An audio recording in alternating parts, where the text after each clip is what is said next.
But yeah, so we are recording this session for anyone that misses it. But just to get us thinking, how do you stay organized and how do you help your students stay organized? So think about that for a minute, and I'll shut up for you and let you think. And then feel free to share out or put it in the chat when you're kind of thinking about what you do or what you help your students do.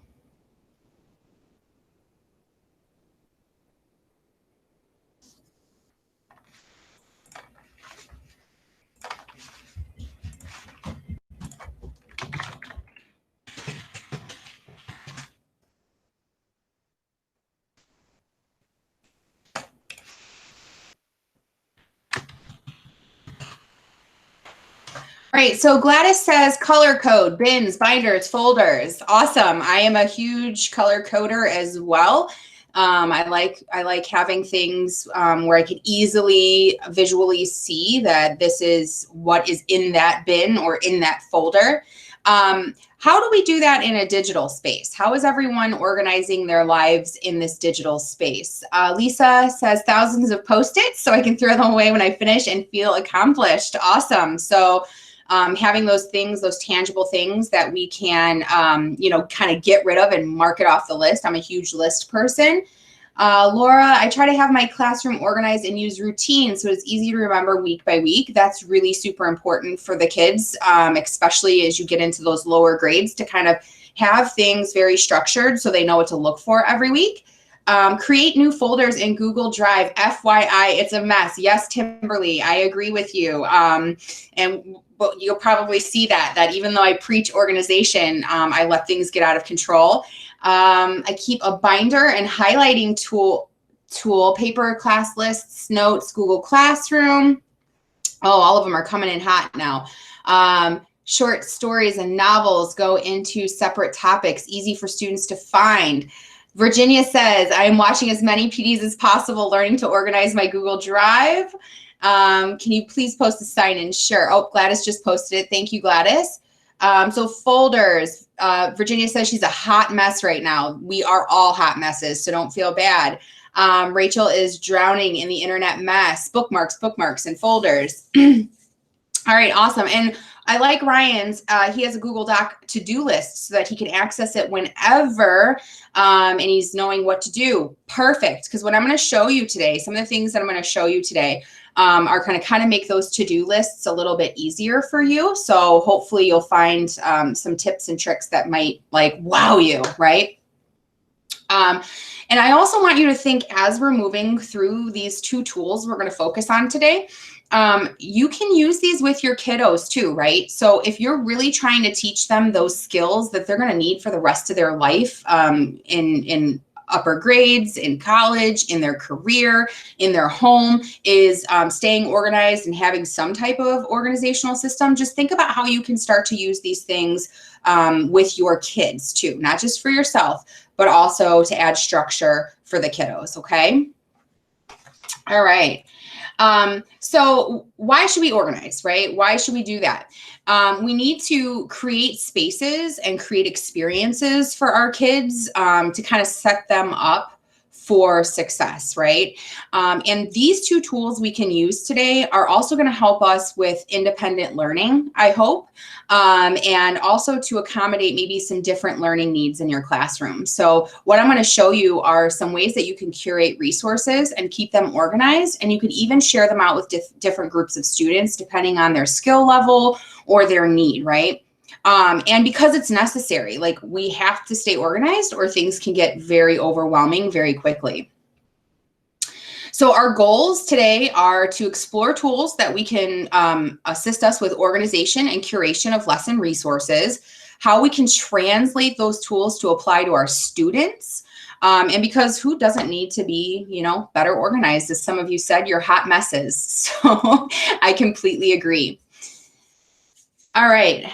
So thank you for sharing your ways in which you try to stay organized. It's always helpful for me to see what other people are doing because I might not have thought of that. So it's great. So the two tools we're going to focus on today are Wakelet and Keep. Has anyone heard of, or are you already using either one of these for yourself or with your students? And if you're not, that's fine. That's why you're here. But Gladys says that she uses Keep. Awesome. I use Keep all the time. Okay, Lori says that she uses Google Keep. Awesome. Matthew says he does too.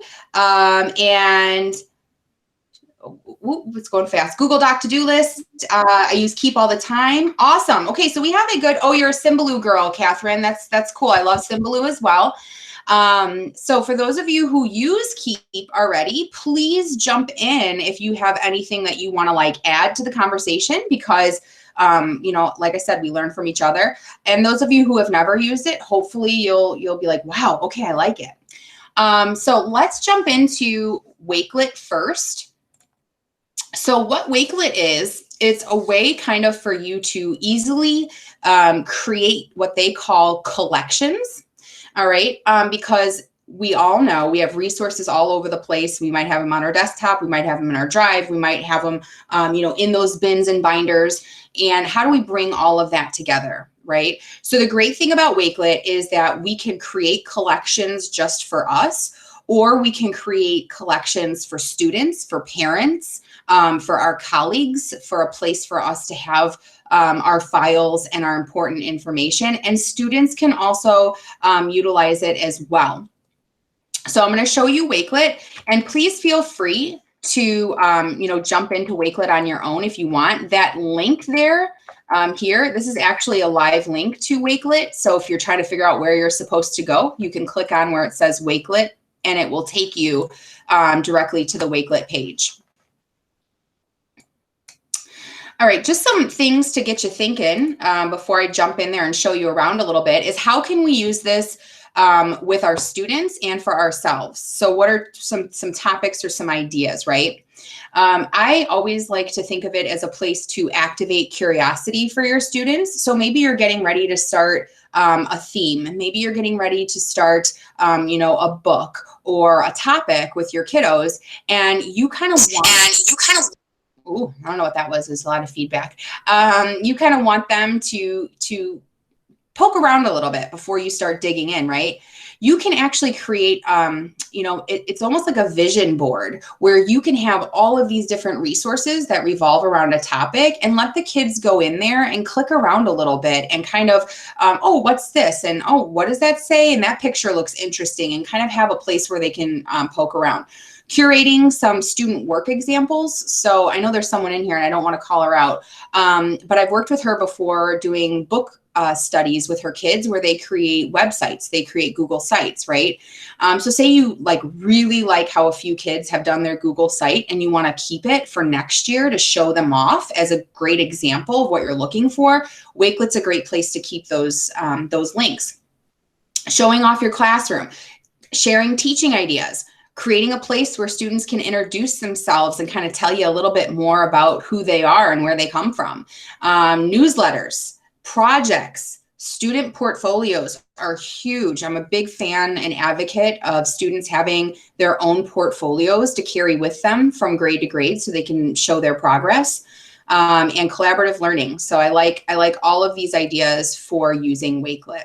Now, Wakelet does suggest that kids 13 and over have an account. So if you are in the elementary grades, don't write it off just yet.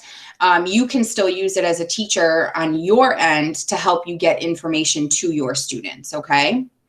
Ryan says, will student sites be deleted when their accounts are deleted after graduation? Great question. So in reference to anything that students do in Google, in their Google account with SCH, those accounts do they don't get wiped out, but they do get locked after the student graduates, right? But there's something that we have called Google Takeout, where the kids can actually copy everything that's in their Google Drive and in their Google resources for School City over to a personal Gmail account. So we always recommend that at the end of the year, those seniors do that so they don't lose any of their work. And I can share that with you, Ryan. After this is all over, I can kind of give you the resources for that. All right, so let's jump into Wakelet. Let me show you around a little bit so you can see what it's all about. Okay, this is what Wakelet looks like. Like I said, things are called collections of resources, and this is these are live Wakelets that I have. I created them back in March when we first started this journey of remote learning, and shared those out then. But these are all different collections that I have based upon topic, right? So for instance, if you were a parent and you visited my website, you have a whole collection of parent resources that you can click inside of, and it gives our parents all kinds of things to kind of try to support them a little bit and help them support their students during this time, right? And feel free to poke around in there as we're going.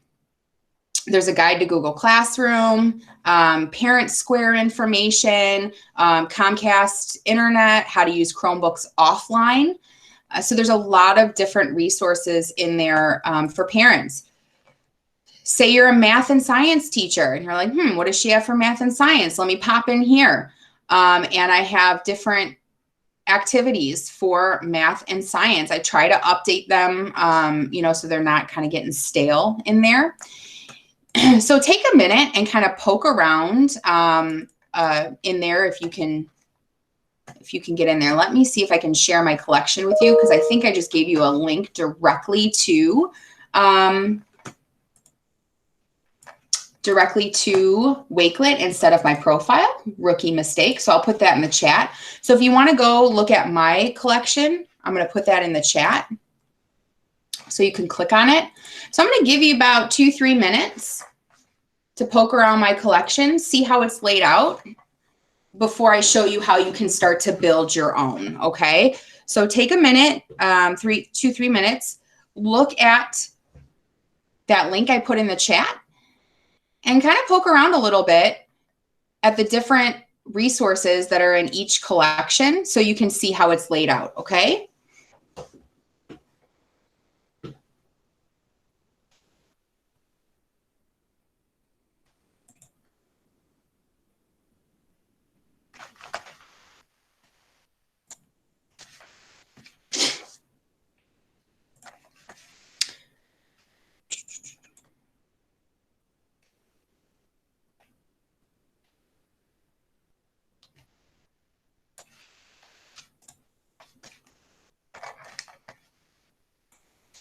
Sure, Matt, I will put that in there for you as well. The website that I've been using, I put the link in there as well.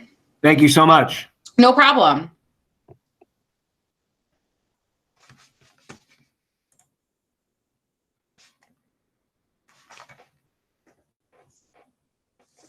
Okay, so as you're looking around in here, this is a set of collections that I have made public for people to see.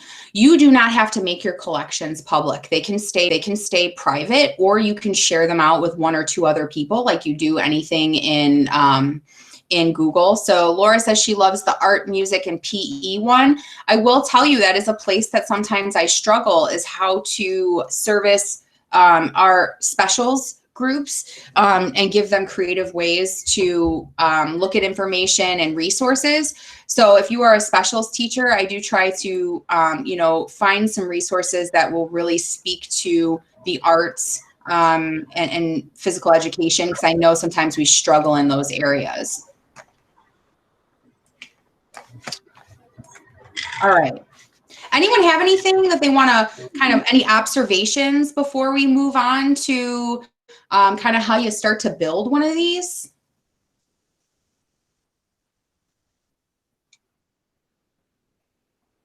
No, it's okay. If you have questions, just jump in. Okay, so if you decide that you want to try Wakelet out, it is probably one of the easiest things that I've ever used, as far as being able to make sure that I am saving what I'm doing and I'm able to always find it, right? So a lot of times I'll bookmark a link and then it'll be in my bookmarks. And as you can see, I have a lot of bookmarks up here, and then I go over here and there's like this whole list, and things don't have any type of organization. It's kind of jumbled in here, and I really have to hunt for what I want.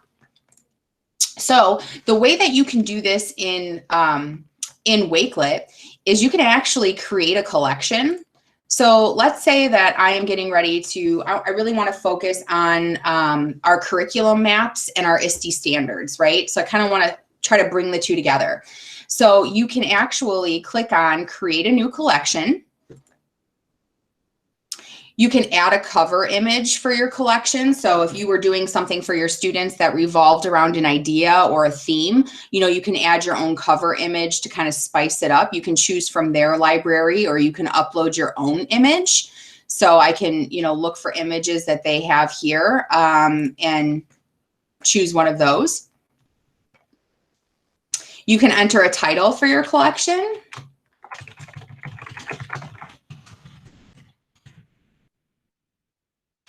And you can also add a description.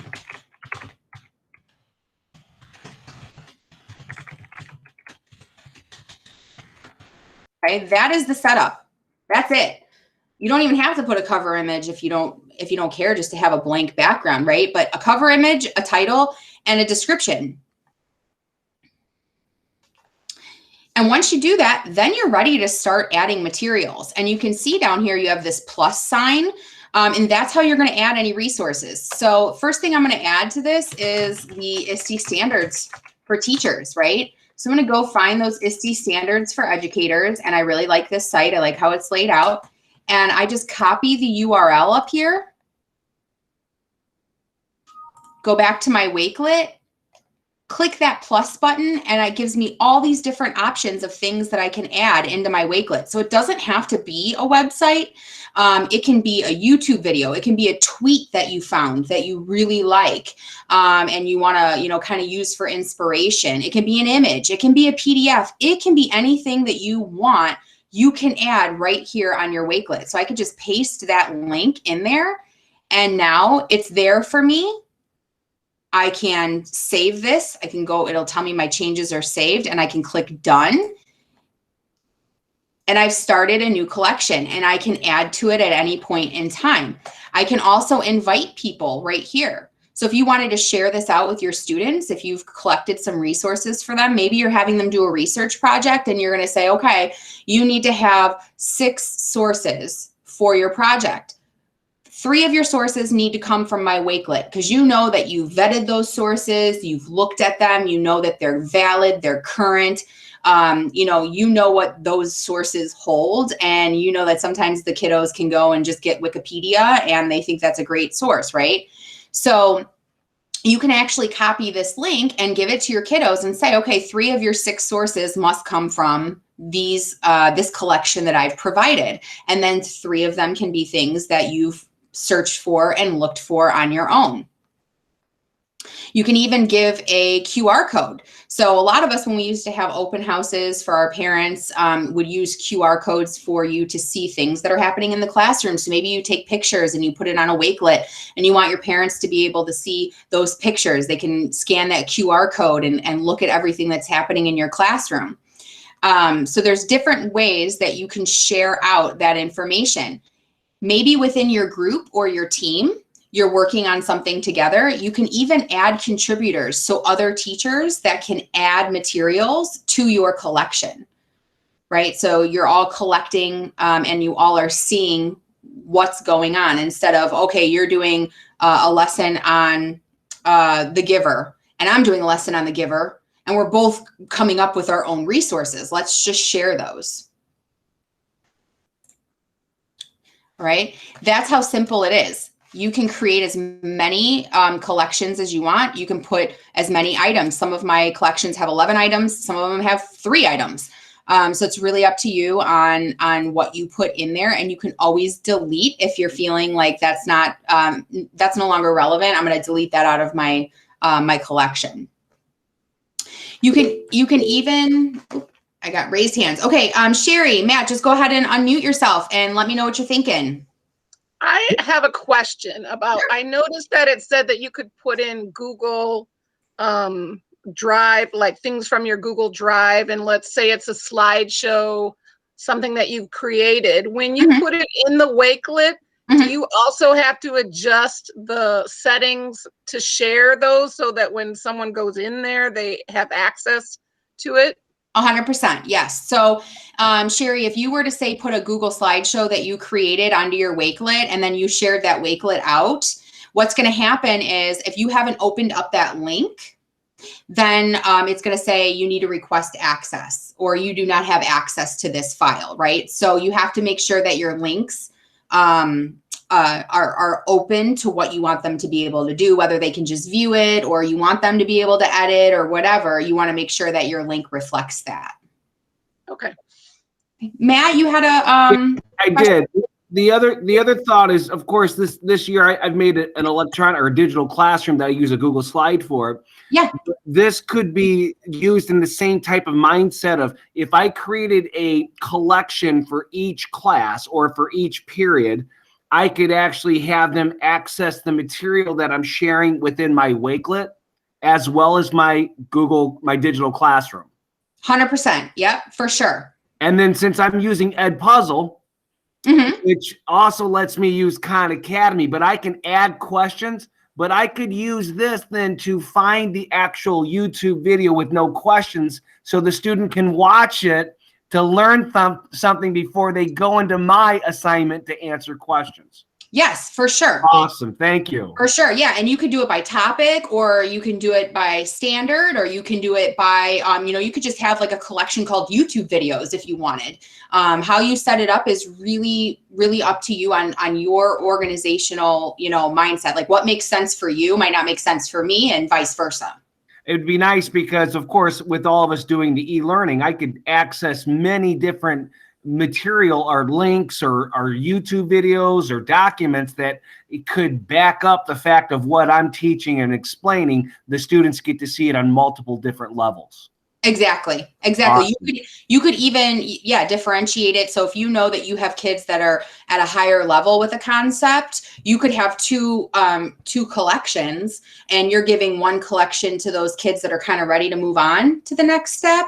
And then the other collection can be for those kids that they're on track, but they just need, a little bit more reinforcement of those skills or that idea. Josiah had a good question. Thanks, Lynn, for answering that. But I don't know if everyone's looking at the chat. He asked if we can have multiple Wakelets to keep things separate. For sure. So you'll notice on mine that I might have 13 collections, but that doesn't mean that all of them are public, right? So you'll notice the difference. On the one I just created, integrating ISTE standards, there's a little lock on it. That's because I haven't shared that with anyone. That's private just to me. On my others, like my parent resources and my strategies and tools for teaching during a pandemic and professional development, so on and so forth, those have the little globe on it. That's because I've opened those up so that everyone can, look at them and see them. So you can have some that are private. You can have some that are only shared with your colleagues. Then you can have some that are shared with anyone who clicks on the link. So it's up to you on how you want those to be visible. Okay. I even have an articles to remember down here. That's just pretty much for me, like articles that you thought, moved you at some point in time that you always want to remember about. I have those in a collection by themselves as well. You can also search collections. So anyone else who has open collections, you can search those too. So maybe if we are doing geometric shapes, I don't know if there's anything, I'm just pulling that one out there. So there's no collections for that.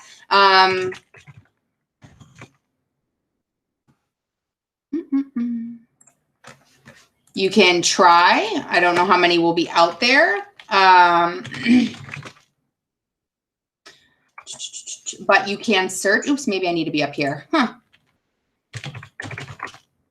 There we go. That's the difference. So I used that search. Let me go back because I was searching here. Up here, there's a search button. And you can actually search other people's collections that might have them open. So if I wanted to search geometric shapes, I can see what other people have that are open, what other collections are open having to do with geometric shapes or whatever your topic is. So you can see what other people have put together that you might, find helpful or your kids might find helpful. Terry says kind of like a teaching Pinterest board. Very similar, Terry. Yes, very similar. It's definitely you could get lost down the rabbit hole for a while. If you find someone else's collection that you really like, you can also save it to your bookmarks in your Wakelet, so you always have access to it. Or you could share it out. So you could even directly put it onto your Google Classroom. So it's another great place that if you're looking for resources and you don't think that what you're finding is the best, and you like, oh, let me look for someone else's collection, you can find what they have and share that to your Google Classroom for your kiddos as well.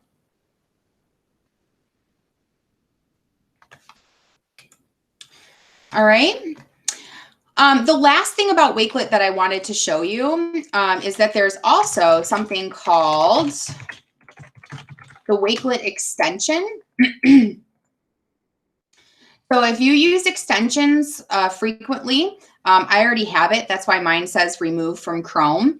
But your extensions show up here in the top right of your Omnibox or your Chrome browser. These are all of your extensions. If you do not see an extension that you think should be there, like right now, I don't see my Wakelet extension showing up there. Sometimes if an extension isn't used for quite some time, it might kind of turn itself off. And what you can do is you can just go to your extensions page in Chrome and you can make sure, see, here's my Wakelet one. It is not turned on right now. So I can actually just move this toggle over and it is going to turn that, that extension on for me so that it'll start to show up here at the top. And I can pin it to my board there. Now I have my Wakelet.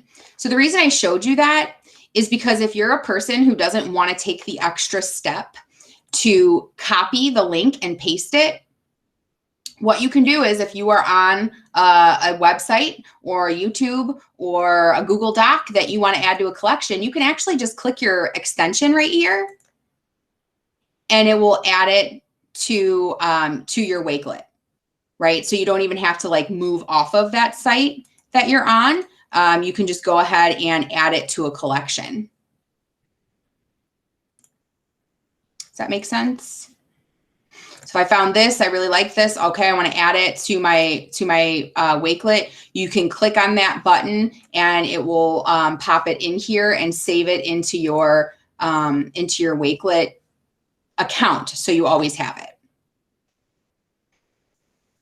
All right. Thoughts about that? Thoughts about how maybe this could be helpful for you as you're moving through, whether just for yourself or even anything you prepare for your students?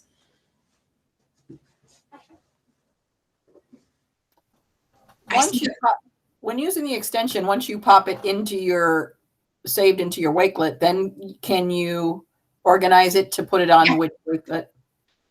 Yeah, so it's going to go to your bookmarks because you haven't really told it, like, where do you want it to go, right? So it's not going to organize it for you. It's just going to kind of stick it over here in your bookmarks. But then once you come in here and you're like, okay, I want to, you know, add that to a collection, you have these buttons down at the bottom. And right there's an arrow and it says add it to a collection. So I'm going to add this to my math collection. So I'm just going to click that. And I can copy that link and I can go into my math. I can go into my math one and add it that way, or I can use add to collection here and scroll through my collections and find the one that I want to add it to that way. So there's my math and science. So I'm going to save it to the collection. And now it has been sent to that math and science collection. I think the other part too is when you install those through the web store, yeah, it might not show up there on your extension. So you'd have to click on the little puzzle piece to pin it so it becomes one of your main ones on your bar.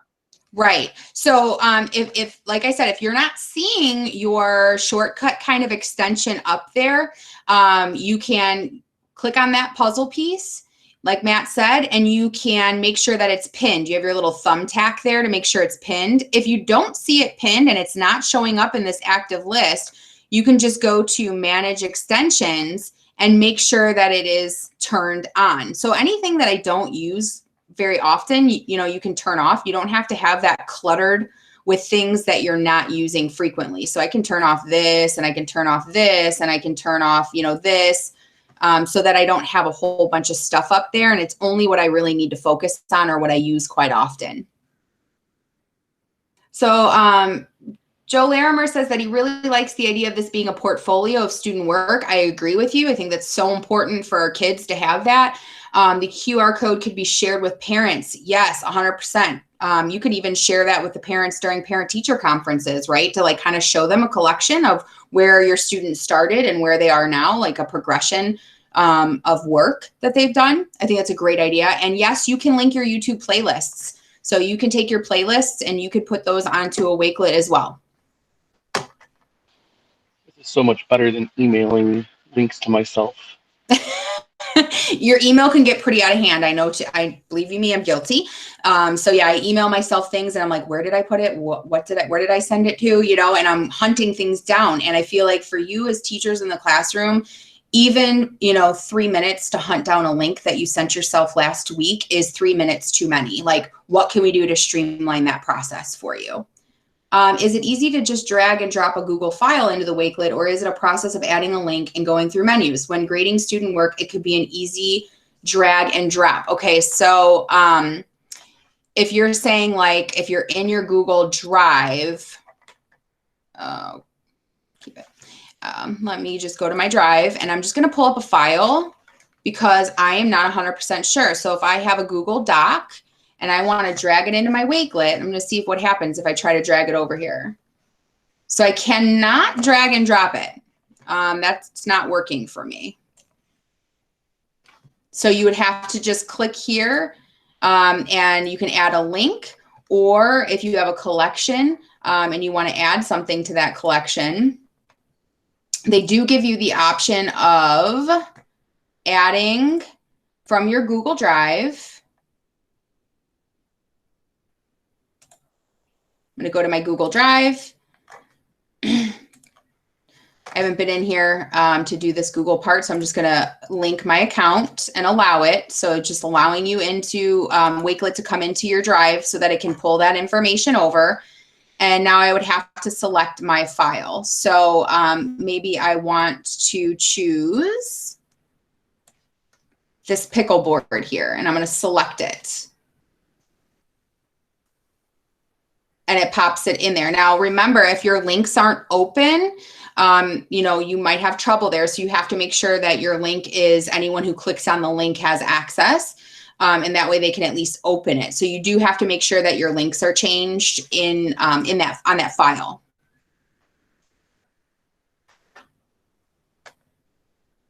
Okay. Any other questions as you're kind of thinking about this before I show you that second tool that might be helpful for you? No? Okay.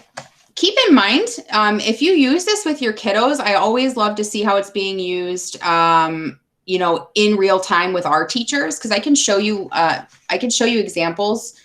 So for instance, you know, I have examples here of different Wakelets that I have pulled.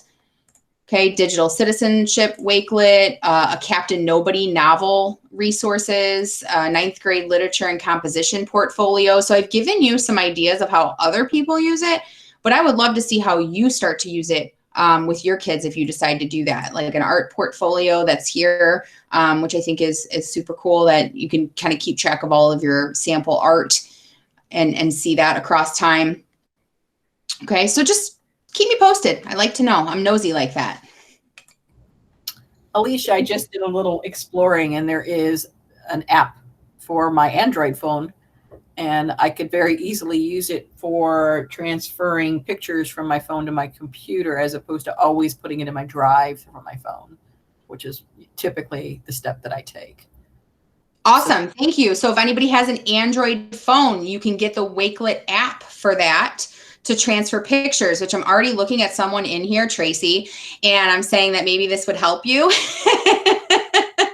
She said, yeah, we talk a lot about that. So you have your hand raised, Tracy. Do you have a question? You're muted. No, you're good. You're good. Yeah, no, I'm good. So I'm sorry, and I know this is going to sound like a very amateur question, but so when we get on Wakelet, if I wanted to create some type of resource, I can transfer this to the Google Classroom, or you just have to get on? Yeah, no, you can share it. So when you're in your collection, Tracy, you always have this little like arrow button here at the top, and you can click that. And as long as it's open, like this is private right now, so I would have to change it to allow people access. But as long as your collection is open, so for this art and PE and music, I can click on that collection and I can click this, share this collection, and you can share by the link, or you can actually connect it to your Google Classroom and share and just click here. I was just curious what it looked like in Google Classroom is what I'm trying to. Yeah. So let me just share, let me find a class. I'm just going to put it in this one. And I'm going to make it I'm just going to make it an announcement for my students. I can type right here. All right, so this should look very similar because this is just like a Google Classroom page. That's all it is. I'm sending it to all my kiddos. And here's my little like blurb of what it is. And there's the link. And I just go ahead and post. And it's going to show up in your classroom just like anything else that you post in your classroom. No different. I'm sorry, Alicia. So it'll show up in the stream or in the classwork section? Well, it depends on where you put it, right? So when I just went to share it here. Maybe I'm just not seeing it because. No, it's okay. Let me just pull this over. It's just taking a second to kind of get itself. Okay, so it's asking me to choose a class. So I'm going to choose a class. Yeah, of course, I can't see that. Like so blind. Here, let me see if I can make it bigger. Oh, okay. No problem. And then I'm going to choose an action, and you can create an assignment. You can make it an announcement, a question. So depending on what you choose, if I just say making an announcement, it's only going to show up in my stream, right? But if I say create an assignment, then it's going to put it into my assignment tab. Okay, and then you could like create it. Then you could just put it in a topic that says like resources. Yep. So here's my topic down here, and I can put it in my topic. I can make my due date, my points. I can select what students I want it to go to. Okay. I wasn't sure about the whole transfer from Wakelet to Google thing, Google Classroom. So, okay, no, thank you. That really answers my question. Thanks. Yeah, no problem. All right. Perfect. And if we move on and you think of a question, just unmute and interrupt yourself because I don't always see when hands are up, so I don't want to miss anybody. All right. So I do give you some samples on there, and I give you some resources for some ideas of how you can use it in your classroom for Wakelet. All right. The second tool that I want us to look at is Google Keep. So where Wakelet recommends 13 and older to have an account, Google Keep is something that all of your kids have access to. You have access to it. You probably might, for those of you who have never heard it before, you might not know that you do, but you do. So again, there's two ways that you can get to Keep on your computer. So I can go to keep.google.com. And I can get there that way. Okay, so this is what it looks like. So if you want to, type it in and follow along, feel free. So this is what Keep looks like. You'll notice, don't judge me. I need to organize. It's a hot mess in here too. But I'm very bad about seeing things and putting them in here for myself. But this is what Keep looks like. It allows you to keep things in here that you want to reference back to, right? So it's the way it's set up is pretty user friendly. Right here it says take a note. I can click on this, take a note. I can title my note. I can write text. And then I can add a reminder for myself for that. I can add collaborators to this note. I can change the color of it to make it pop a little bit more. Images, I can even archive it when I'm done. So for you, those of you who are like me that like the to-do lists, I love that for this. And so you can organize yourself in here. So this title is going to be PGP certs. Don't forget to complete PGP certs. I'm going to add a reminder. I'm going to say, remind me later tonight, or you could pick a date and time if you want. Okay, so once I have that, and then I'm also going to make it a different color so it kind of stands out to me so that I see it. And once I'm done, there's my note right there. Don't forget to complete the PGP certificates. And tonight at 8 p.m., it's going to remind me. So say that you're having an assessment with your students, you have a big test coming up. Maybe you walk them through as a bell ringer activity or an exit ticket activity. Hey, let's go to your Keep. I want you all to set a reminder for the night before the test or the day before the test, you know, that you have a test. So when they come to class and they say, what are we doing today? And you're like, we're doing the test that we've been talking about for 2 weeks, right? So have them start to set their own reminders for themselves in here. It's a great tool for that. You also have a whole reminders area. So only reminders show up in there. Over here on the side, I have my notes. I have my reminders. Okay. You can also create labels for yourself. So you notice I have Google certification materials, inspiration, personal things. You can create labels to put your information in, right? So maybe I want to create a label. I can edit labels and I can create a new label. So let me do, I'm going to stick with the same topic, ISTE standards. Create that label. And now when I go to take notes, okay, when I go to take notes, I can actually add it to labels that I want. So I don't have to put it there. I can go to ISTE standards and I can add it under that label to keep it more organized. So if you're thinking about this and how do I use this with my kids, again, same thing. If you have a topic or a concept that you're covering, you can create a label for that. And then you can add resources to it. Just like that Wakelet, you can add resources to it and keep it all organized under one label. And your kiddos have access to this. So your kids have this same app. Labels are like collections. Yes, Josiah, exactly. Your labels are like collections.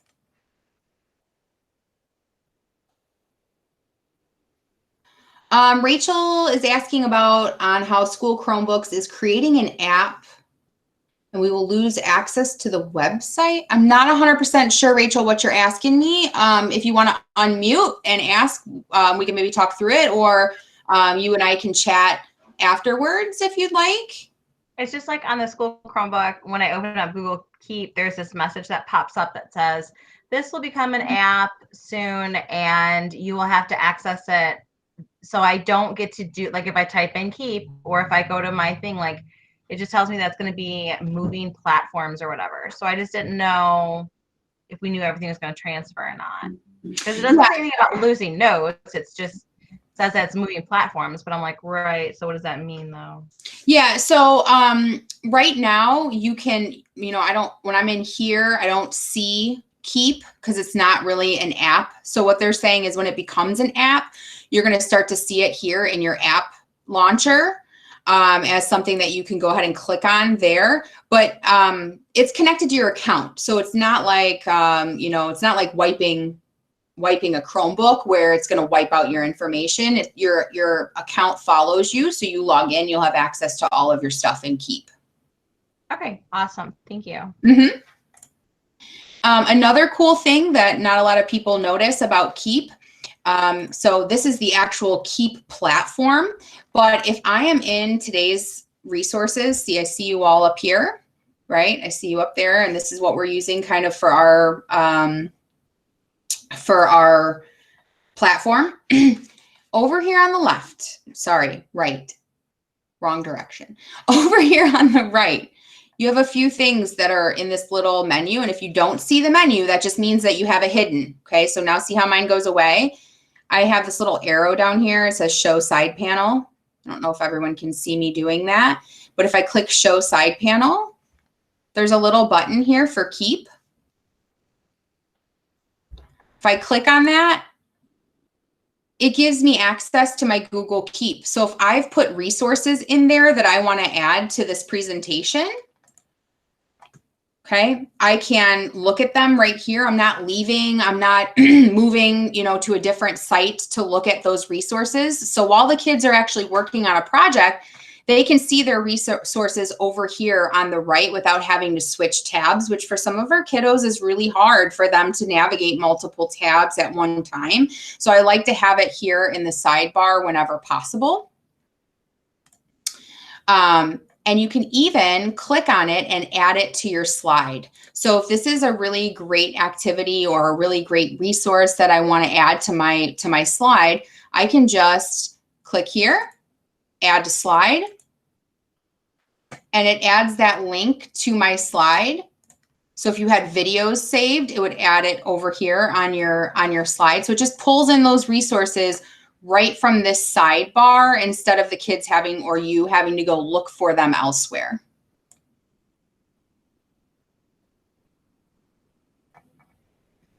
Okay, you can even take a note here. So maybe you're working on something and you're in the middle of it and you get distracted. A kid needs you, a teacher needs you, you have a meeting. You know, I don't know what the emergency is that takes your mind off of it. But you can even say like, oh my gosh, I didn't finish this slide. Let me take a note and remind myself to finish it later, right? I really need reminders or else I can forget. Some people are good keeping that in their head. I make a family calendar. I put everything on there. My husband never looks at it. He says it's all in his head. I don't believe him. But that's what he says. I need the visual. All right. So you have the ability for Google Keep, whether you're going here to the actual Google Keep dashboard, or if you are, sorry, say you are in Google Slideshow, we can put it there on the side so that we see it and we can work with it in that aspect. I'm going to pull over a Google document real quick so you can see that it's here as well. So this is a Google Doc that I'm using, and you'll notice over here on the right side, there is your Google Keep. So I can click on it and same thing. I can pull in resources. I can pull in information right from Google Keep on the side.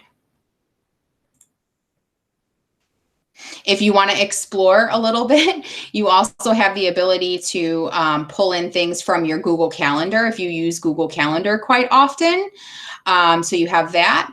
And you also have the ability to create yourself task lists.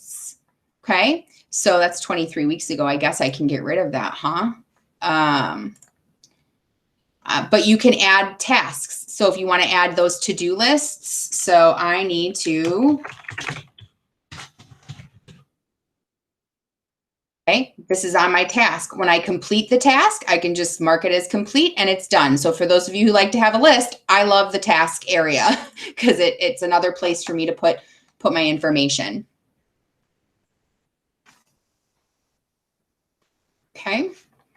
How are we feeling about that organizational tool?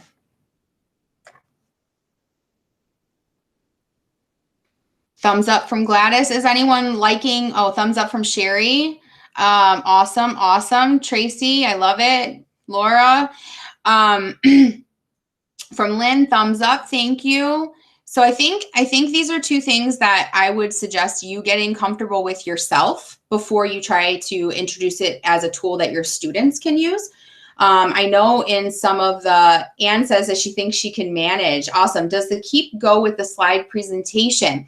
The Keep is one big entity. So the Keep is this big app here. You just have access to it through the Google Slideshow.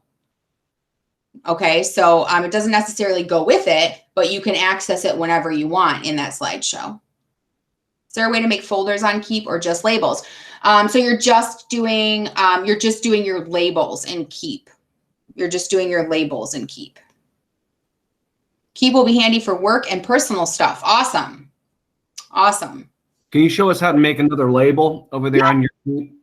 Yeah. So over here on the left, if you're kind of have your little dashboard there, I like to call it the dashboard. These are my labels that I already have. When you want to create a new label, you just go to Edit Labels. All of your labels that you already have come up, but it also says Create a New Label. You would title it, And then you would click this little check mark here, and it will create that label for you. So there's my label. And you can always throw them in the trash too. If you decide like, I don't need that, you can just like click the delete and delete it, and it goes away.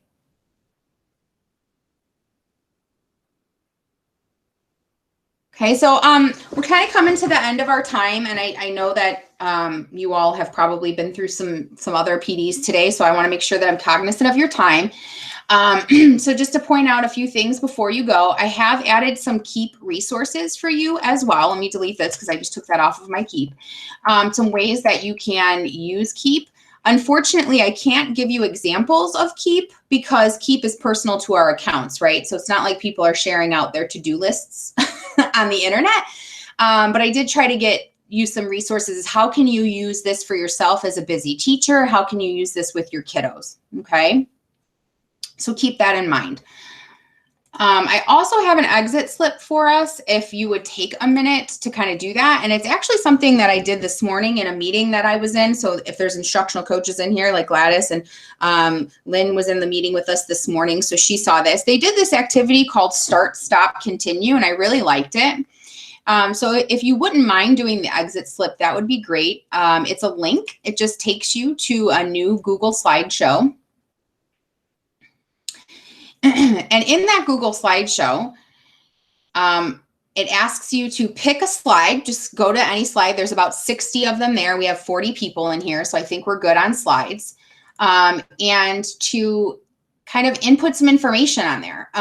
Your name, something that you want to start doing to organize yourself and your students. So maybe it's not something you saw here today. If it is, that's great.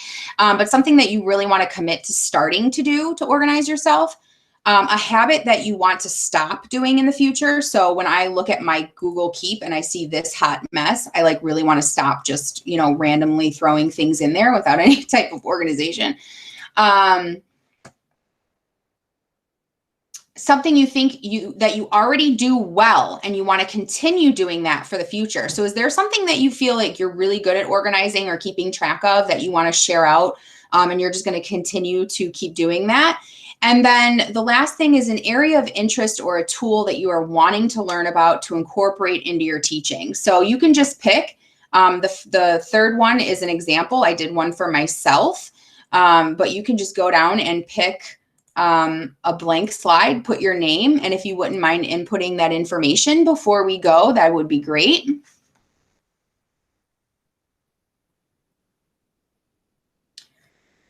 It should be set to edit, so if you have any problems, please just let me know.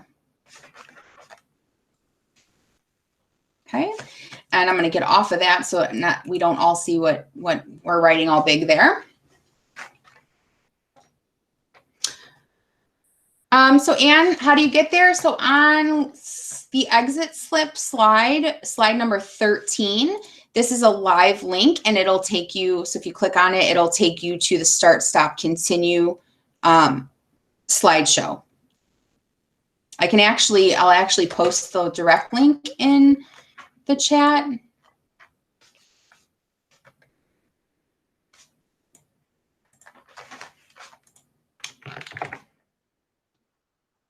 So there's the direct link to the presentation.